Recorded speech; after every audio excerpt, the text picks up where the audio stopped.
Hello friends, make physics interesting में Pradeep sir का नमस्कार। आज हम ऐसे एक कंसेप्ट की तरफ जा रहे हैं। जब भी हम कोई बॉडी को चार्ज देते हैं ना, तो चार्ज के साथ साथ उसकी एनर्जी भी उस बॉडी के अंदर स्टोर होती है। हमने आपको बोला था कि चार्ज एक इंटरैक्टिंग प्रॉपर्टी है, तो इंटरैक्टिंग करने के लिए एनर्जी चाहिए।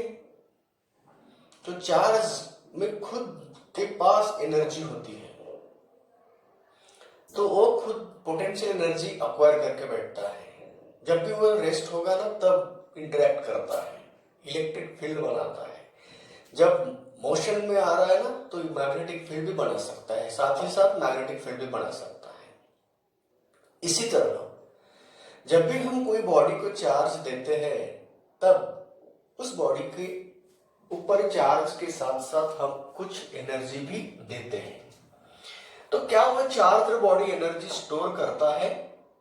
तो वह चार्ज बॉडी एनर्जी स्टोर कर रहा है, तो उसका क्या एक्सप्रेशन हो सकता है? अगर किसी चार्ज बॉडी को हमने चार्जेस दिए, तो कैसे निकाल सकते हैं हम कि उस बॉडी ने इतने इतने एनर्जी को इतने इतने वॉल्यूम में स्टोर करके रखा है? तो क्या ऐसे निकाल सकते हैं उसका एक्सप्रेशन? तो yes, the answer is yes. तो today we are going to obtain that expression for the energy density or energy per unit volume of the charged body. Okay, now see here, as we know that pressure exerted by the charges on the surface of the charged body का expression हमें पता है। तो pressure को हम force per unit area से लिख सकते हैं। तो force acting per unit area का फार्मूला हमने लास्ट लेक्चर में बताया था और डिराइव किया था। वो फार्मूला है half sigma square divided by epsilon not, है ना। तो अब ये फार्मूला बताता है हमें कि pressure force acting per unit area of a charged body. तो हम क्या करें? तो कोई एरिया डीएस के ऊपर का फोर्स निकालें। तो इस फार्मूला से हम force acting on area DS निकाल सकते हैं। फोर्स ऑन एरिया डीएस तो कितना आएगा बच्चों? तो F इक्वल टू आएगा half sigma square divided by epsilon not into DS. अगर यूनिट एरिया के ऊपर इतना फोर्स लगता है, तो डीएस एरिया के ऊपर कितना फोर्स लगेगा? तो ये फोर्स है mechanical force acting on that area DS. तो अगर यह फोर्स लग रहा है एरिया डीएस के ऊपर बाहर की तरफ, यानी कि उस बॉडी के सरफेस को नॉर्मल डायरेक्शन में लग रहा है, तो अगर इस फोर्स ने उस बॉडी के सरफेस के ऊपर लगे हुए फोर्स ने वह बॉडी का सरफेस अगर डिस्प्लेस हुआ है, तो जैसे कैसे हो सकता है? देखो, अगर हमने इस बॉडी को चार्ज दिए थे, तो उस चार्जेस की वजह से एरिया डीएस के ऊपर फोर्स लगा था। अगर हमने मान लिया एरिया डीएस इतना है, तो उसके ऊपर फोर्स लगा था बाहर की तरफ, वो था F। सोचिए, इस फोर्स की वजह से, मैकेनिकल फोर्स है ना वह, तो इस मैकेनिकल फोर्स की वजह से अगर ये डिस्प्लेसमेंट एरिया डिस्प्लेस हुआ होगा dx डिस्प्लेसमेंट से, सोचिए, अगर because of this force F, if the area ds is displaced in the direction of that force by the displacement dx, then after that area ds swept certain volume through the space around that charged body। अगर हम इस area DS के ऊपर force लगाए और उस area DS ने थोड़ा सा डिस्प्लेसमेंट किया फोर्स के डायरेक्शन में, तो क्या होगा? तो अगर यह एरिया यहां था, थोड़ा सा डीएस डिस्प्लेसमेंट से यहां आ गया, यानी कि इतना वॉल्यूम स्वेप्ट किया, इसमें का स्पेस में का, वह स्पेस किसके सराउंडिंग में है, चार्ज बॉडी के सराउंडिंग में है। तो अगर इस फोर्स की वजह से एरिया ds ने dx डिस्प्लेसमेंट बढ़ाया होगा तो बताइए कितना वॉल्यूम स्वेप्ट करता है, वो बाद में निकालेंगे, पहले इस फोर्स ने कितना वर्क किया वो निकालो। तो कितना वर्क किया है उसको निकालने के लिए हमें पता है यहां से यहां तक जाने के लिए इंटेंसिटी सेम होती है, क्योंकि intensity outside the charge conductor of any shape का फार्मूला बनता है सिग्मा अपॉन एप्सिलॉन नॉट, याद है आपको। तो जैसे हम डिस्प्लेसमेंट यहां से यहां लिया तो कोई इलेक्ट्रिक फील्ड इंटेंसिटी के ऊपर असर होगा क्या, नहीं होगा, यानी कि फोर्स के ऊपर कुछ असर होगा क्या, नहीं होगा। इसका मतलब यहां से यहां तक जाने के लिए वो फोर्स कांस्टेंट है। जब भी कोई बॉडी के ऊपर कांस्टेंट फोर्स लगता है तो उस फोर्स ने किए हुए वर्क डन को हम कैसे निकाल सकते हैं, तो work done by this force F for the displacement dx is given by work done dw equal to F into dx, है ना। अगर फोर्स कांस्टेंट रहा तो वर्क डन का फॉर्मूला ये यूज कर सकते हैं, अगर फोर्स बदलता रहा तो इंटीग्रेशन से वर्क डन निकाल सकते हैं। तो ये अगर फॉर्मूला है वर्क डन का तो हम उस फॉर्मूले उससे फोर्स का एक्सप्रेशन यहां रखते हैं। तो dw equal to half sigma square upon epsilon not into ds into dx। देखिए बच्चों यहां dx इंटू dx कौन आया, ds इंटू dx कौन आया। तो अगर इस एरिया ds ने dx डिस्प्लेसमेंट से स्वेप्ट किया होगा तो इतना वॉल्यूम ऑक्युपाई किया, तो उस वॉल्यूम का expression volume of cylinder, volume of cylinder बोले तो बेस एरिया इनटू हाइट बोलते हैं ना, उसी तरह बेस एरिया हो गया ds और हाइट के फॉर्म में डिस्प्लेसमेंट बन गया, तो इसको हम चेंज इन वॉल्यूम बोल सकते ना, यस बिल्कुल। तो work done in the volume dv is equal to work done to increase the volume by dv is given by dw equal to half sigma square upon epsilon naught into change in volume dv, where dx into ds gives increase in volume dv। Okay, तो अगर ये increasing volume dv है तो हम बोल सकते उस body का एरिया dx को डिस्प्लेस करके हमने इतना वॉल्यूम बढ़ा था। अगर dv वॉल्यूम बढ़ाकर हमने उस वॉल्यूम में इतना वर्क करके एनर्जी स्टोर किया होगा, क्योंकि ये किया हुआ वर्क स्टोर होता है in the form of electric potential energy. तो इसीलिए हम आगे बढ़ते हैं, electric this work is stored in the form of electric potential energy. तो इलेक्ट्रिक पोटेंशियल एनर्जी को हम ऐसे लिख सकते हैं, electric potential energy U equal to half sigma square upon epsilon not into increase in volume. तो देखिए इतनी इलेक्ट्रिक पोटेंशियल एनर्जी कितने वॉल्यूम में स्टोर होकर बैठी है, dv वॉल्यूम में स्टोर होकर बैठी है। अगर हमें यूनिट वॉल्यूम में बैठी हुई पोटेंशियल एनर्जी को निकालना है तो हम कैसे निकाल सकते हैं, तो dv वॉल्यूम में एनर्जी U स्टोर हुई है, तो यूनिट वॉल्यूम में एनर्जी कितनी स्टोर होगी, तो यूनिट वॉल्यूम में एनर्जी स्टोर होती है U divided by dv। Therefore energy stored in unit volume is equal to half sigma square upon epsilon naught, और इसी का नाम है इलेक्ट्रिक क्या, एनर्जी डेंसिटी। यूनिट वॉल्यूम में स्टोर हुई इलेक्ट्रिक एनर्जी को हम बोलते हैं इलेक्ट्रिक एनर्जी डेंसिटी। तो इलेक्ट्रिक एनर्जी डेंसिटी का अगर फार्मूला हमें आया तो ये ही फार्मूला है, जैसा हम प्रेशर के लिए निकाला था वही फार्मूला यहाँ आया। वहां mechanical force acting per unit area का फार्मूला वही था, वही फार्मूला यहाँ एनर्जी डेंसिटी के लिए आ रहा है। अगर आप एनर्जी को, इस एनर्जी डेंसिटी को इलेक्ट्रिक फील्ड इंटेंसिटी में लिखना चाहते हो तो कुछ भी ये डिफिकल्ट नहीं है। तो सिग्मा को हम रिप्लेस करेंगे एप्सिलॉन नॉट इनटू ई से। तो सिग्मा को अगर एप्सिलॉन नॉट इनटू ई से अगर रिप्लेस किए तो क्या बनेगा यह, तो ये बनेगा half epsilon not into E square. तो ये रहा बच्चों एनर्जी डेंसिटी का फार्मूला। तो हम बोल सकते किसी भी बॉडी को अगर चार्जेस दिए, उनके यूनिट वॉल्यूम में स्टोर हुई एनर्जी अगर हमने पता किया, तो किसी भी वॉल्यूम में, कितने ही वॉल्यूम में बैठी हुई या स्टोर हुई एनर्जी को हम निकाल सकते हैं। ये था हमारा इलेक्ट्रोस्टैटिक्स का मैकेनिक्स में क्या इंपॉर्टेंट है, मैकेनिक्स में क्या सिग्निफिकेंट है।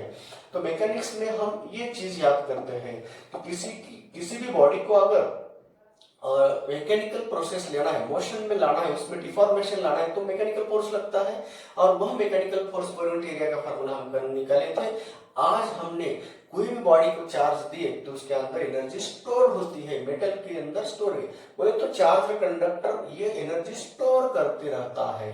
तो ये हमने आज का आखिरी पार्ट था वह इलेक्ट्रिक एनर्जी का, तो वह यहाँ पे हम निकाल दिए।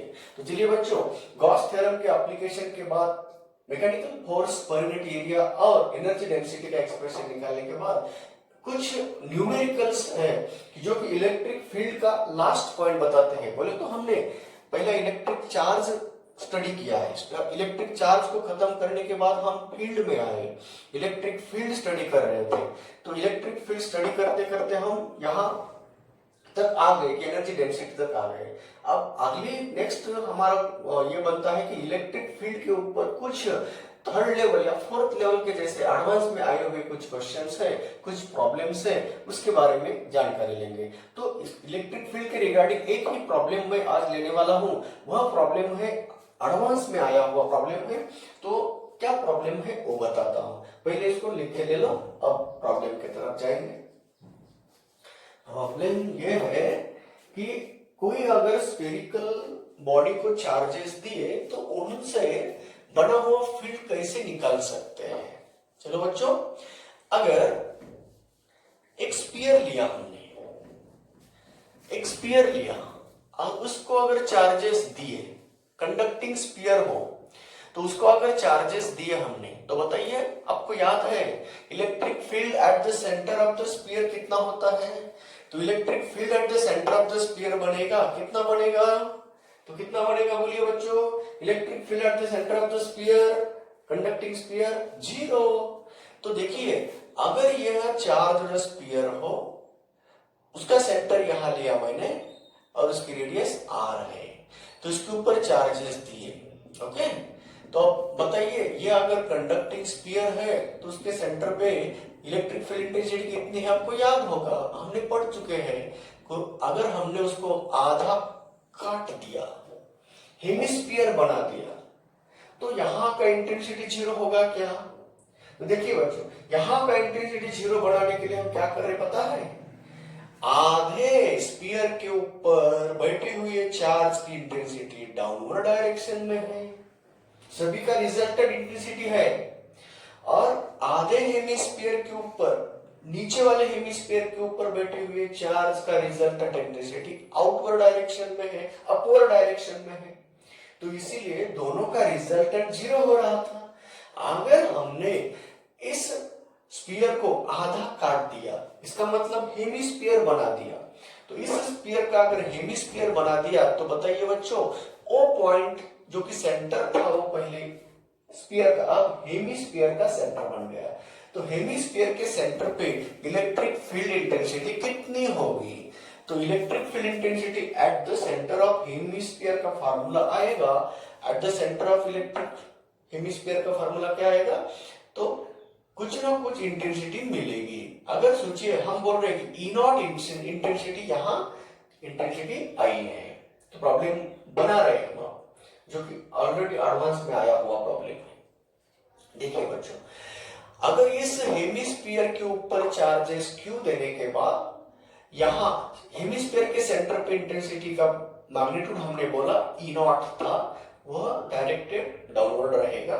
तो अब क्वेश्चन ये है, अगर हम इसको इस हेमिस्फीयर को ऐसा कट कर दिए, कैसा कट कर दिए, तो इधर से 60 डिग्री से और इधर से 60 डिग्री से ऐसा अगर कट करें उसको, if the hemisphere is cut by two intersections at the angles pi by 3 from right and pi by 3 from left।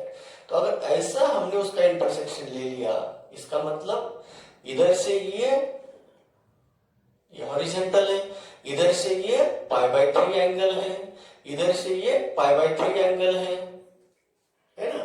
तो देखिए इधर से पाई बाय 3, इधर से पाई बाय 3, तो बीच में कितना बचा, पाई बाय 3 बचा, क्योंकि टोटल कुल मिला के एंगल कितना है, 180 रहता है। तो अगर देखो प्रॉब्लम बना रहे हम, सिर्फ बाद में कैसे सॉल्व करना वो देखेंगे। तो प्रॉब्लम कैसे बनाया उन्होंने, if the hemisphere is cut by two intersections which makes an angle alpha and beta, identical angles alpha and beta having value pi by 3 with horizontal axis passing through the center of the hemisphere। Hemisphere के centre से पास हुए axis के साथ 60 degree angle बनाकर अगर दो section से उसको काटा और इतना पार्ट हमने रिमूव कर दिया, इतना पार्ट रिमूव कर दिया, तो बचा हुआ पार्ट कितना रह गया, इतना ही। ये दोनों पार्ट अगर रिमूव कर दिए ना, तो बताइए बच्चों, बचा हुआ पार्ट ने बनाया हुआ एंगल भी कितना है, पाई बाय 3 है। तो देखो तीनों के तीनों पार्ट कैसे निकले थे, ऊपर इक्वल साइज के निकले थे, क्योंकि पाई बाय 3 इसमें 3 पार्ट इक्वल पार्ट हुए थे। तो बताइए अगर 3 पार्ट इक्वल होते हैं तो ये जो आ रहा है तीनों का रिजल्टेंट आ रहा था। तो अगर ये ई नॉट इन तीनों का रिजल्टेंट हो, तो अब तीनों में से 2 तो गए, बचा कौन सा, 1। तो इनकी वजह से फील्ड इंटेंसिटी कितना है, ये है हमारा प्रॉब्लम।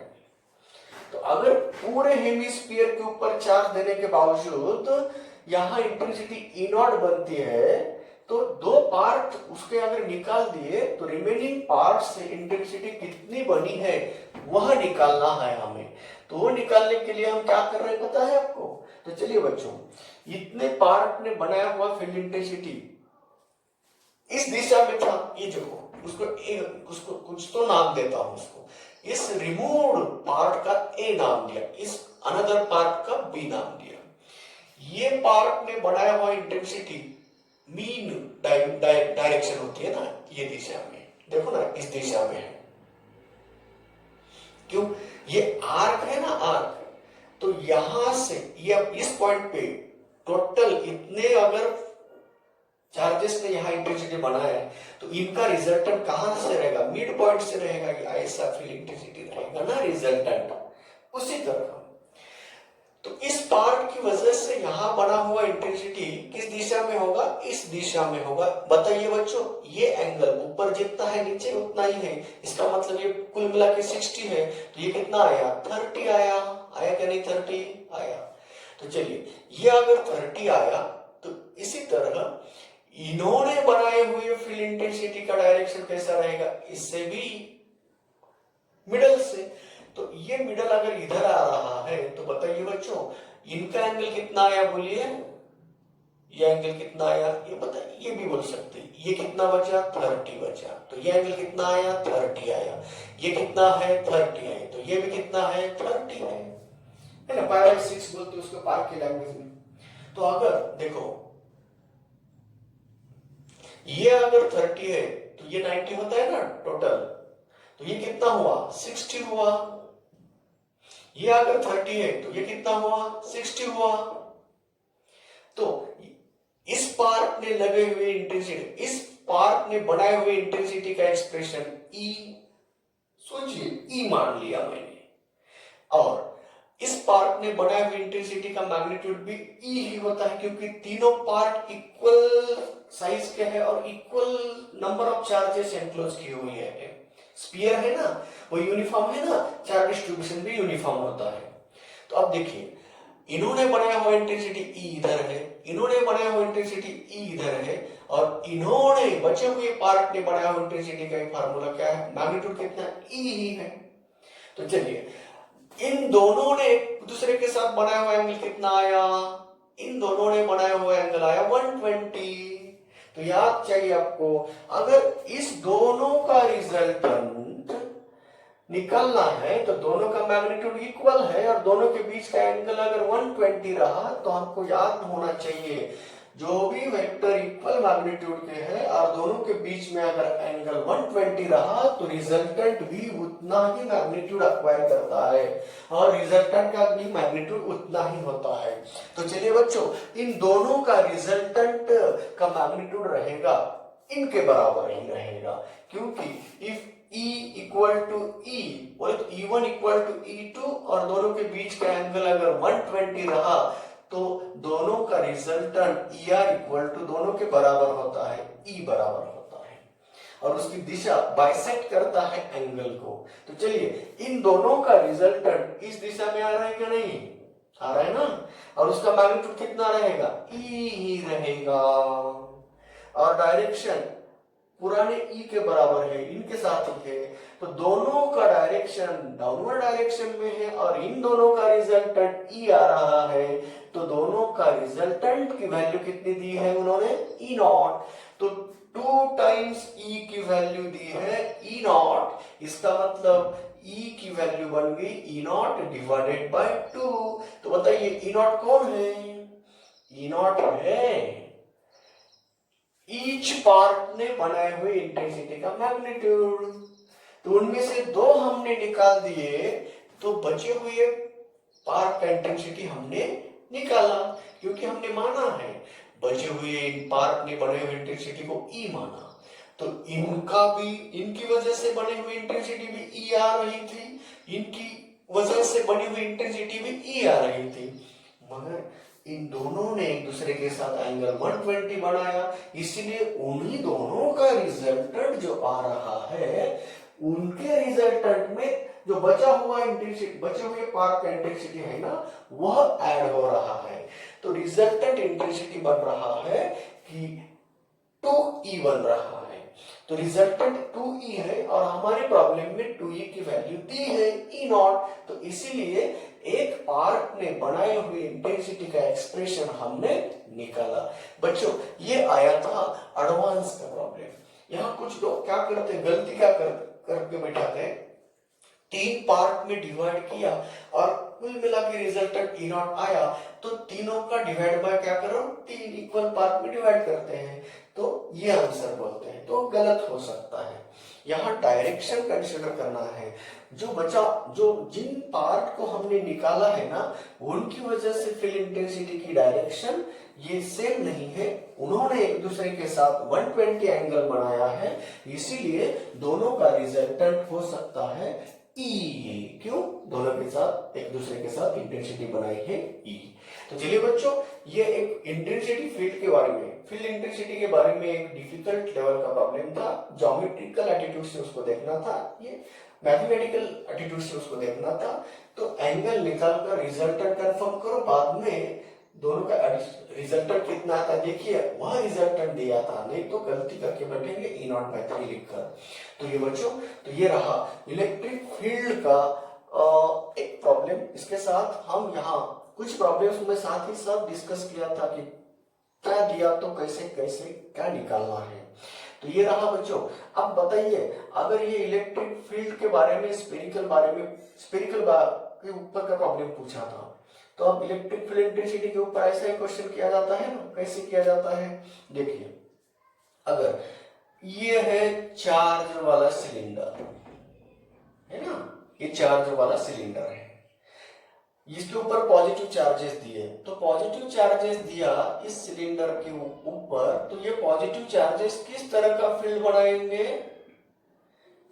रेडियल फील्ड बनाएंगे, डाइवर्जिंग नेचर का, है ना। सोचिए, ये सिलेंडर है, इधर फील्ड बनाता, इधर फील्ड बनाता, इधर बनाता, इधर बनाता, ये सिलिंड्रिकल ऐसा ट्यूबुलर फील्ड बन गया, उसके बाजू में अगर नेगेटिव चार्ज वाला सिलेंडर रखा, दोनों ही सिलेंडर है, इनके ऊपर नेगेटिव चार्जेस दिए हैं, इससे इलेक्ट्रॉन निकाल दिए, इधर बिठा दिए, तो बताइए इनका फील्ड है कॉन्वर्जिंग नेचर का, रेडियली कॉन्वर्ज होता है ना, ये उसका फील्ड कॉन्वर्जिंग नेचर का होता है और इसका डाइवर्जिंग नेचर का होता है ना, ये डाइवर्जिंग नेचर का फील्ड है, हर तरफ चारों तरफ उसका फील्ड फैलता है। तो अब बताइए इन दोनों के बीच में जो प्लेन है ना, प्लेन, एक प्लेन में देख रहे हैं हम, तो इस दोनों के बीच में जो हम ले रहे हैं, यहाँ इस पॉइंट की जगह पे लेते हैं, तो यहाँ पे फील्ड कैसा बन रहा है, तो अलग अलग फील्ड इंटेंसिटी मिलेगी, मैग्नीट्यूड अलग अलग मिलेगा, मगर डायरेक्शन पॉजिटिव से नेगेटिव आ रहा है। कैसे अलग अलग क्यों बोल रहे हैं, क्योंकि field intensity due to charge cylinder का फार्मूला है lambda upon 2 pi epsilon not R, वो डिस्टेंस के ऊपर डिसाइड करेगा। अगर इनका इससे दूर आ रहे तो उसकी वजह से बना हुआ फील्ड इंटेंसिटी कम रहेगा, इधर आ रहे तो उससे बना हुआ इंटेंसिटी क्या रहेगा, ज्यादा रहेगा। तो चेंजेस हो सकता है, मगर डायरेक्शन किधर से किधर है, पॉजिटिव से नेगेटिव की तरफ है। तो ये रहा। और दूसरा क्या है, ये सिलेंडर का प्रॉब्लम बनाया। दूसरा है पैरेलल प्लेट ने बनाए हुए फील्ड इंटेंसिटी के बारे में देखेंगे। पैरेलल प्लेट ने बनाए हुए फील्ड इंटेंसिटी के इसमें न्यूट्रल पॉइंट कहाँ आता है वो भी जानकारी लेना है। तो फील्ड इंटेंसिटी बनाने वाले कौन है उससे डिपेंड करता है। अगर हमने दो पैरेलल प्लेट रखा, ये एक प्लेट है जिसके ऊपर पॉजिटिव चार्जेस दिए हैं और दूसरे बाजू में नेगेटिव चार्ज वाला प्लेट रखे हैं, तो उन दोनों के बीच में फील्ड इंटेंसिटी कितनी है और बाहर वाले पॉइंट पे फील्ड इंटेंसिटी, न्यूट्रल पॉइंट बोलते हैं हम। तो बताइए बच्चों, इन दोनों के बीच में न्यूट्रल पॉइंट मिल सकता है? नहीं मिल सकता है, मगर इधर वाला पॉइंट पे न्यूट्रल फील्ड मिल सकता है। न्यूट्रल पॉइंट बोले तो जहां का फील्ड इंटेंसिटी कितना हो, 0 हो। तो इसी तरह देखो ना, इनके बीच में फील्ड इंटेंसिटी नॉन जीरो है, इसके बीच में 0 है।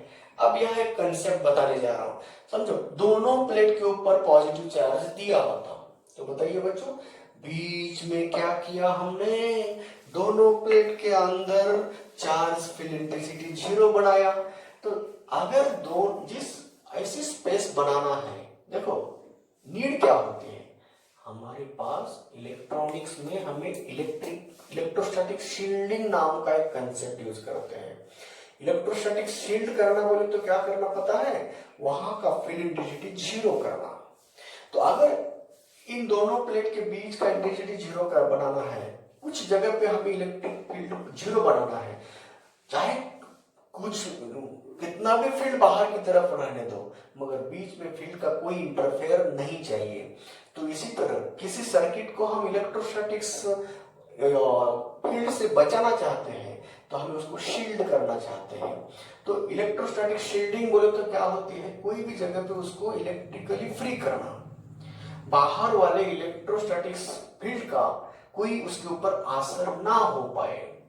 इसी तरह अगर इस दोनों प्लेट के बीच में फील्ड इंटेंसिटी 0 हो रहा है, यानी कि हम उसको क्या कर रहे हैं, शील्ड कर रहे हैं, नेट फील्ड इंटेंसिटी 0 बनाते हैं। यहाँ बाहर कितना भी फील्ड बड़ा है तो अंदर वाले फील्ड के ऊपर कोई असर नहीं हो सकता, उसको शील्डिंग बोलते हैं।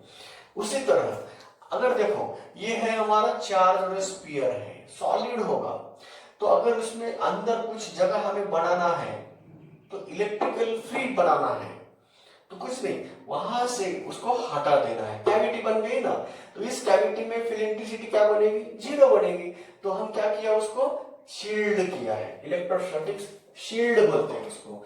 तो फील्ड बनाकर हम शील्ड यूज कर सकते हैं, कोई स्पेस को, कोई जगह को हम शील्ड बनाते हैं। इसी तरह बच्चों, हम यहाँ इलेक्ट्रिक फील्ड को पूरा करते हैं और कुछ प्रॉब्लम्स पे हमने आपके साथ डिस्कस किया है। अब अगली हेडिंग होगी हमारी कि इलेक्ट्रिक फील्ड। देखो, इलेक्ट्रोस्टैट्स के ऊपर प्रॉब्लम बनते हैं, मैक्सिमम 4 बनते हैं, मिनिमम 2 बनते हैं। तो मिनिमम 2 कैसे होते हैं, देखो हमने इलेक्ट्रोस्टैट को 3 पार्ट में डिवाइड कर दिया, electric charge and field, electric charge and potential and capacitor. Electric charge and field अभी खत्म हुआ हमारा। अब electric charge and potential start करना है कल से, और लास्ट में कैपेसिटर। इंजीनियरिंग के कंप्यूटर एग्जाम्स में कैपेसिटर को इंपॉर्टेंट दिया जाता है और मेडिकल फील्ड में इलेक्ट्रिक फील्ड को इंपॉर्टेंट दिया जाता है।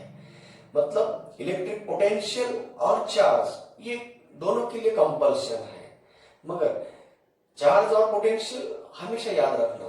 मगर जो बच्चे मैथ ग्रुप के हैं ना, वो कैपेसिटर के लिए ऐसा नहीं है कि मैं थोड़ा सा साइड बता रहा हूं उसको कि थोड़ा हम उसको अवॉइड कर सकते हैं, मगर आप ये रिस्की हो सकता है। तो अगर इलेक्ट्रिक फील्ड स्टडी किया ना और पोटेंशियल और चार्ज स्टडी किया ना, charge and electric field, potential and electric field, तो मेडिकल बच्चों के लिए 2 क्वेश्चन मिल सकते हैं। अगर इंजीनियरिंग का बच्चा हो तो उसको कैपेसिटर करना ही होगा, क्योंकि जिसकी नीड है वो कैपेसिटर की नीड इंजीनियरिंग फील्ड में है और इलेक्ट्रिक फील्ड की नीड मेडिकल फील्ड में ज्यादा होती है। इसीलिए बच्चों ये इलेक्ट्रिक चार्ज एंड फील्ड खत्म करके हम अगले वीडियो में जाएंगे, अगले लेक्चर में जाएंगे इलेक्ट्रिक चार्ज एंड पोटेंशियल के लिए। तब तक के लिए रुकेंगे। धन्यवाद, थैंक यू। और अगर ये वीडियो पसंद आया हो तो फॉरवर्ड करो और सब्सक्राइब करना मत भूलिए। और कुछ ये है ड्रॉबैक्स आ रहे, कुछ पॉइंट्स में कुछ डिफिकल्टीज आ रहे हैं, तो मुझे कांटेक्ट करो। नीचे मैंने कांटेक्ट नंबर भी दिया है, तो उस कांटेक्ट नंबर से हम उसके ऊपर फर्दर डिस्कशन कर सकते हैं। तो चलिए बच्चों, यहाँ रुकते हैं। बाय।